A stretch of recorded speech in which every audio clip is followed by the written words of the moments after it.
तारीख 2 जनवरी सन 2023 दिन सोमवार।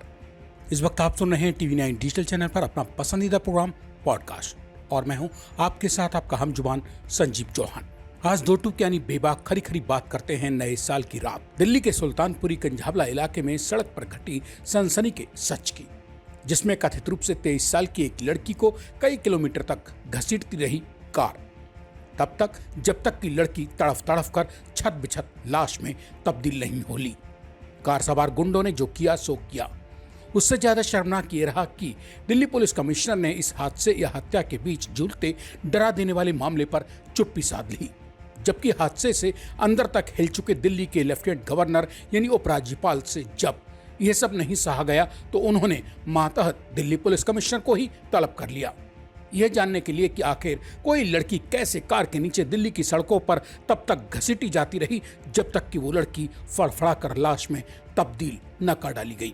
दरअसल हादसे से हिले पड़े दिल्ली के उपराज्यपाल विनय कुमार सक्सेना दिल्ली पुलिस कमिश्नर संजय अरोड़ा से जानना चाह रहे थे इस बात के पीछे छिपी हुई सच्चाई की जब हिंदुस्तान की राजधानी दिल्ली की सड़कों पर कोई 23 साल की बेकसूर लड़की बेरहम कार सवारों द्वारा लाश में तब्दील की जा रही थी, तब दिल्ली पुलिस आखिर कहां थी। दिल्ली के उपराज्यपाल विनय कुमार सक्सेना का यही वो सवाल था जिसके जवाब में दिल्ली के पुलिस कमिश्नर संजय अरोड़ा निरुत्तर खड़े थे। उपराज्यपाल के सामने उनके घर की देहरी पर हाथ में हाथ बांधे हुए,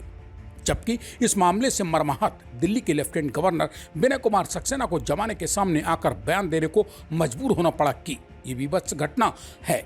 इसको अंजाम देने वाले राक्षसी प्रवृत्ति के हैं,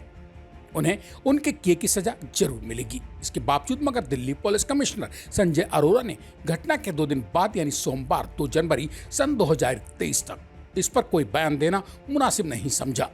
ऐसे में पीड़ित परिवार और दिल्ली की गुस्साई जनता का पुलिस कमिश्नर से यह 100% का सवाल करना लाजमी है कि आखिर वो कौन सी वजह है जिसके तले दबे हुए दिल्ली के पुलिस कमिश्नर क्यों बोलने से कतरा रहे हैं। मैं श्रोताओं के बीच बेबाक जिक्र कर रहा हूं 31 दिसंबर 2022 और 1 जनवरी 2023 के उस दरमियानी रात को देश की राजधानी दिल्ली में घटी सनसनीखेज घटना का, जिस घटना ने निगल ली एक बेकसूर लड़की की जान और उजाड़ दी एक परिवार की खुशियां। दिल्ली के सुल्तानपुरी इलाके से कंझावला तक 4 किलोमीटर की सड़क पर बेतहाशा दौड़ाई जा रही बेकाबू कार की कहानी, जिसके निचले हिस्से में यानी बोनट में फंसी हुई थी बदनसीब लड़की, जो तब तक कार से नहीं निकाली गई जब तक कि कातिलों ने उसे लाश में तब्दील नहीं कर डाला।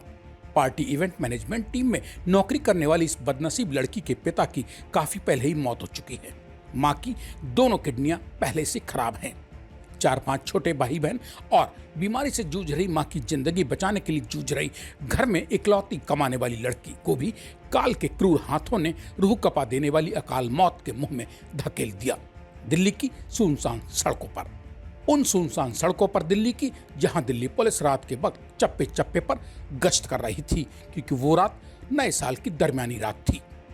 हद तो तब हो गई जब हादसे से बदहवास गुस्साई जनता को सड़कों पर उतरा देखकर सुल्तानपुरी पुलिस होश खो बैठी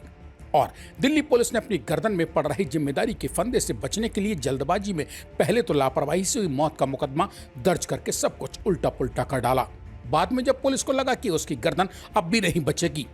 दिल्ली की जनता सड़कों पर उतर चुकी है,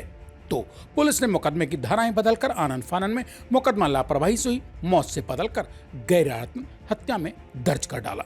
फिलहाल इस सनसनी के भीतर छिपी सच्चाई क्या है, इस सच को तलाशने की जिम्मेदारी अभी तक उसी दिल्ली पुलिस के कंधों पर ही झूल रही है, जो दिल्ली पुलिस इस कांड में खुद ही सवालों के घेरे में अभी तक खड़ी हुई दिखाई दे रही है। ऐसे में इस अकाल मौत के कुएं में छिपा सच क्या कभी जनता के सामने आ पाएगा, ये सवाल आइंदा के लिए अभी भी मुंह ही खड़ा है। इसी के साथ अब आज मुझे यानी अपने दोस्त संजीव चौहान को दीजिए इजाजत। मंगलवार रात मेरी लौट कर आने तक कीजिए इंतजार। तब तक के लिए नमस्कार। और हाँ दोस्त, जाते जाते कमेंट बॉक्स में अपने मन की बात लिखकर टीवी 9 डिजिटल चैनल को सब्सक्राइब भी तो करते जाइए।